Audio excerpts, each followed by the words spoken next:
Hello friends, বর্তমানে বাড়ি তৈরিতে কলম স্ট্রাকচার এবং লোড বেয়ারিং স্ট্রাকচার বহুল প্রচলিত। আমি এই ভিডিওতে লোড বেয়ারিং স্ট্রাকচার বা কলম বিম ছাড়া ইটের দেয়ালের তৈরি বাড়ির কিছু সুবিধা ও অসুবিধা নিয়ে আলোচনা করব, যা আপনাকে বাড়ি তৈরির আগে সঠিক সিদ্ধান্ত নিতে সাহায্য করবে। তো স্কিপ না করে ভিডিওটি শেষ পর্যন্ত অবশ্যই দেখুন। তো প্রথমে ইটের দেয়ালের তৈরি বাড়ির ডিসঅ্যাডভান্টেজ বা অসুবিধা নিয়ে কথা বলবো। ইটের দেয়ালের তৈরি বাড়ির প্রথম অসুবিধা বা দুর্বলতা হলো এর ভূমিকম্প প্রতিরোধ ক্ষমতা কলম দিয়ে তৈরি বাড়ির তুলনায় যথেষ্ট কম। তবে তার মানে এই নয় যে ভূমিকম্প হলো আর ভেঙে পড়ে গেল। লোড বেয়ারিং স্ট্রাকচারের দ্বিতীয় বড় অসুবিধা হলো একতলায় আপনি যেমন প্ল্যান করবেন, দোতলায় গিয়েও আপনাকে তেমনই ঘর, বারান্দা, পায়খানা, বাথরুম প্রভৃতি করতে হবে। অর্থাৎ আপনি যদি মনে করেন নিচে যেমন আছে থাক, ওপরে অন্যরকমভাবে প্ল্যান করে বাড়ি তৈরি করব এবং নতুন করে বাড়িটাকে সাজাবো, তাহলে তা সম্ভব নয়। কারণ এখানে দেয়ালের ওপর দেয়াল তুলতে হবে, না হলে বিল্ডিং কোলাপস করে যাওয়ার সম্ভাবনা থাকে। তৃতীয় অসুবিধা হলো আপনি তিনতলা বা তার অধিক যদি বাড়ি তৈরি করতে চান, তাহলে লোড বেয়ারিং স্ট্রাকচারে তা সম্ভব নয়।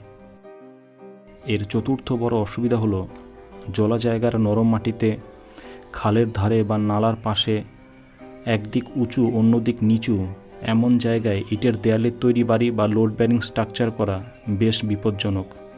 পঞ্চমত, এই ধরনের বাড়ির কার্পেট এরিয়া কমে যায়, কারণ দেয়ালগুলির থিকনেস বেশি হয় এবং ক্যান্টিলিভার তৈরির ক্ষেত্রেও কিছু কিছু বাধ্যবাধকতা চলে আসে। এগুলি হলো ইটের দেয়ালের তৈরি বাড়ির প্রধান কয়েকটি অসুবিধা। এবার আমি লোড বেয়ারিং স্ট্রাকচারের সুবিধার কথায় আসি। তো প্রথম সুবিধা হলো ইটের দেয়ালের তৈরি বাড়ির কনস্ট্রাকশন খরচ কলম দেয়া বাড়ির তুলনায় অনেক কম, আবার মজবুত হয়। তাই আপনার বাজেট যদি কম হয়, তাহলে আপনি অবশ্যই লোড বেয়ারিং স্ট্রাকচার ব্যবহার করতে পারেন। দ্বিতীয়ত, আপনার যদি একতলা বা দোতলা বাড়ি তৈরির পরিকল্পনা থাকে, তাহলে আপনি অবশ্যই লোড বেয়ারিং স্ট্রাকচারের দিকে যেতে পারেন, কারণ লোড বেয়ারিং স্ট্রাকচার একতলা ও দোতলা বাড়ির জন্যই আদর্শ। তৃতীয়ত, এর ডিউরেবিলিটি বেশি, অর্থাৎ ইটের দেয়ালের তৈরি বাড়ির আয়ু বেশি।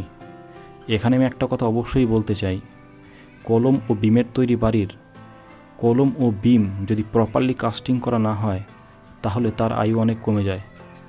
কিন্তু ইটের দেয়ালের তৈরি বাড়ির যেহেতু এই সব ঝামেলা নেই, তাই এর ডিউরেবিলিটি বেশি। এর 4 নম্বর সুবিধা হলো লোড বেয়ারিং স্ট্রাকচার তৈরি করার সময় খুব দক্ষ মিস্ত্রির প্রয়োজন হয় না, মোটামুটি দক্ষ মিস্ত্রি হলেই চলে। এর 5 নম্বর সুবিধা হলো ইটের দেয়ালের তৈরি বাড়ির আগুন প্রতিরোধ ক্ষমতা কলমের বাড়ির তুলনায় যথেষ্ট বেশি। তো আশা করি বন্ধুরা, ভিডিওটি আপনাদের ইনফরমেটিভ মনে হয়েছে। আমি এই চ্যানেলে সিভিল ওয়ার্ক রিলেটেড এই ধরনের ভিডিও আপলোড করে থাকি।